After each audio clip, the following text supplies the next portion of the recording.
Finance की दुनिया में हिंडनबर्ग रिसर्च, ये नाम सुनते ही बड़े बड़े कॉरपोरेशंस के पसीने छूट जाते थे। ये नाम एक ऐसे खौफ का प्रतीक बन गया था जो बड़े से बड़े बिजनेस को हिला सकता था। 2017 में नेट एंडरसन ने इससे बनाया था। एंडरसन का विजन था एक ऐसी फर्म बनाना जो सच्चाई को सामने ला सके और फाइनेंशियल वर्ल्ड में ट्रांसपेरेंसी ला सके। ये फाइनेंशियल फोरेंसिक्स फर्म अपने अग्रेसिव शॉर्ट सेलिंग स्ट्रैटेजी के लिए फेमस हो गया।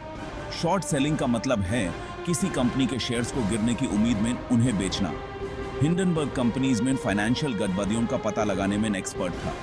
ये फर्म फोरेंसिक अकाउंटिंग और फाइनेंशियल इन्वेस्टिगेशन में माहिर थी। वो अपनी इन्वेस्टिगेशन के बाद एक रिपोर्ट निकलते थे जिससे कंपनीज के शेयर्स धड़ाम से गिर जाते थे। ये रिपोर्ट्स इतनी डिटेल्ड और दमदार होती थी कि इन्वेस्टर्स का भरोसा टूट जाता था।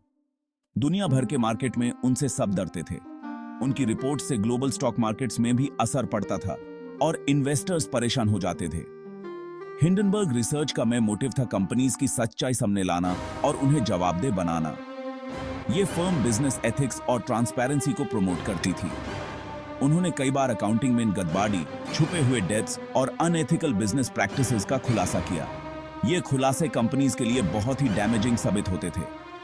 ऐसे में अक्सर उनका सामना कॉर्पोरेट जायंट्स, पावरफुल लोगों और कभी-कभी गवर्नमेंट एजेंसी से भी हो जाता था। ये कन्फ्रंटेशंस कभी-कभी लीगल बैटल्स में भी बदल जाते थे। उनका तरीका सिंपल था पर असरदार। ये सिंप्लिसिटी ही उनकी स्ट्रेंथ थी जो उन्हें इतना इंपैक्टफुल बनाती थी। हिंडनबर्ग के रिसर्चर्स पब्लिकली ट्रेडेड कंपनीज की जांच करते थे। उनके फाइनेंशियल रिकॉर्ड्स, रेगुलेटरी फाइलिंग्स और पब्लिक स्टेटमेंट्स सब कुछ चेक करते थे। ये प्रोसेस बहुत ही मेटिकुलस और थरो होता था।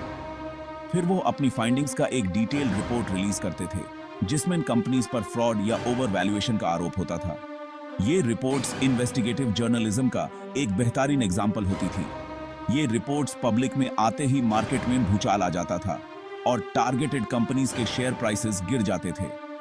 इन्वेस्टर्स पैनिक में अपने शेयर्स बेचने लगते थे। इस अप्रोच की वजह से हिंडनबर्ग की इन्वेस्टिगेटिव स्किल्स के लिए तारीफ भी हुई और उनके एग्रेसिव टैक्टिक्स के लिए आलोचना भी। ये डिबेट आज भी चल रही है कि उनका तरीका सही है या गलत। हिंडनबर्ग रिसर्च का सबसे बड़ा खुलासा 2030 में हुआ जब उन्होंने इंडियन कंग्लोमरेट अदानी ग्रुप को टारगेट किया। यह खुलासा दुनिया भर में एक सेंसेशन बन गया। पोर्ट्स, एनर्जी और इंफ्रास्ट्रक्चर में फैला ये एम्पायर गौतम अदानी के नेतृत्व में था, जो दुनिया के सबसे अमीर आदमियों में से एक हैं।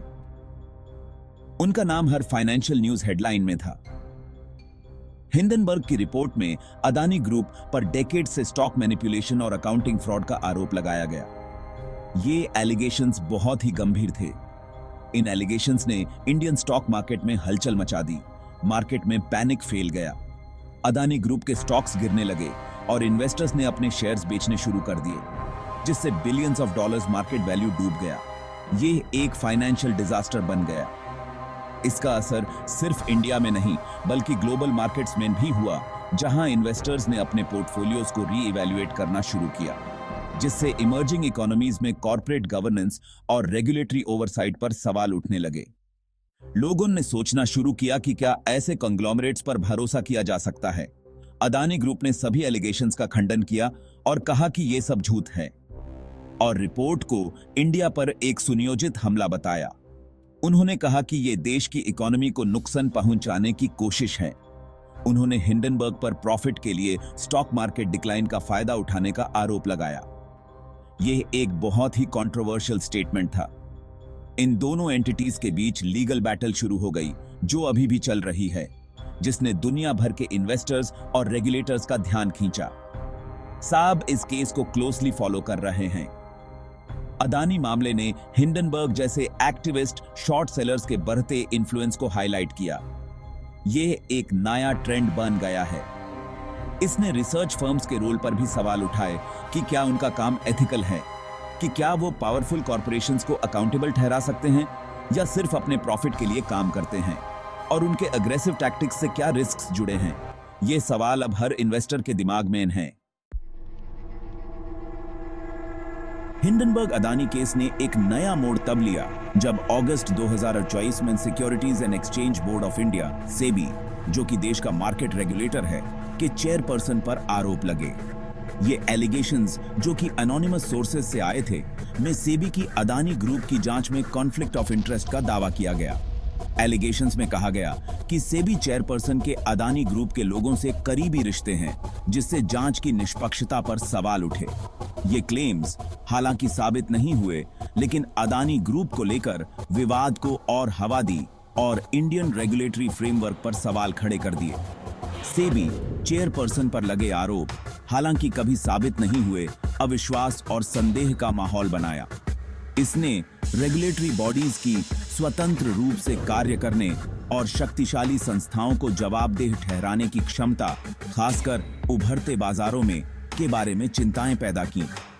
इस घटना ने बाहरी दबावों के प्रति नियामक निकायों की भेद्यता और इन संस्थानों के भीतर पारदर्शिता और जवाबदेही के महत्व पर प्रकाश डाला। इसने हितों के टकराव को दूर करने और निष्पक्ष जांच सुनिश्चित करने के लिए मजबूत तंत्र की आवश्यकता को भी रेखांकित किया।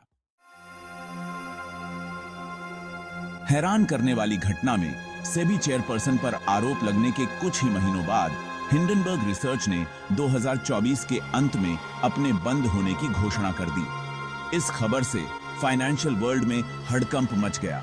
कई लोग हैरान रह गए और इस अचानक लिए गए फैसले के पीछे के कारणों के बारे में अटकलें लगाने लगे। हिंडनबर्ग रिसर्च के फाउंडर नेट एंडरसन ने एक बयान जारी कर बंद होने की वजह पर्सनल रीजंस बताई।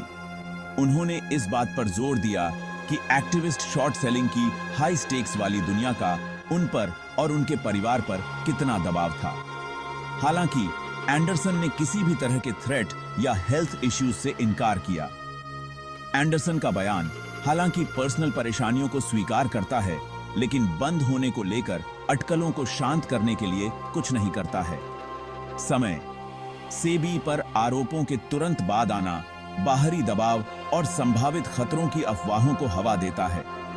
हिंडनबर्ग रिसर्च के अचानक बंद होने से वित्तीय जांच की दुनिया में एक खालीपन आ गया है। इसने शक्तिशाली विरोधियों के सामने एक्टिविस्ट शॉर्ट सेलिंग की स्थिरता और यथास्थिति को चुनौती देने से जुड़े संभावित जोखिमों के बारे में भी सवाल उठाए हैं। विशेषज्ञों का मानना है कि इस घटना से वित्तीय बाजारों में एक महत्वपूर्ण बदलाव आ सकता है और यह घटना आने वाले समय में कई चर्चाओं और सेमिनारों का केंद्र बिंदु बन सकती है। बाजार विश्लेषकों का कहना है कि हिंडनबर्ग रिसर्च का बंद होना वित्तीय जोखिमों और अनिश्चितताओं के बारे में नई बहसों को जन्म देगा। इस घटना का प्रभाव केवल स्थानीय नहीं बल्कि वैश्विक स्तर पर भी महसूस किया जाएगा। निवेशकों के बीच चिंता और अनिश्चितता का माहौल बन गया है और बाजार में उतार चढ़ाव की संभावना बढ़ गई है। भविष्य में यह देखना दिलचस्प होगा कि वित्तीय दुनिया इस घटना से कैसे उबरती है और आगे बढ़ती है।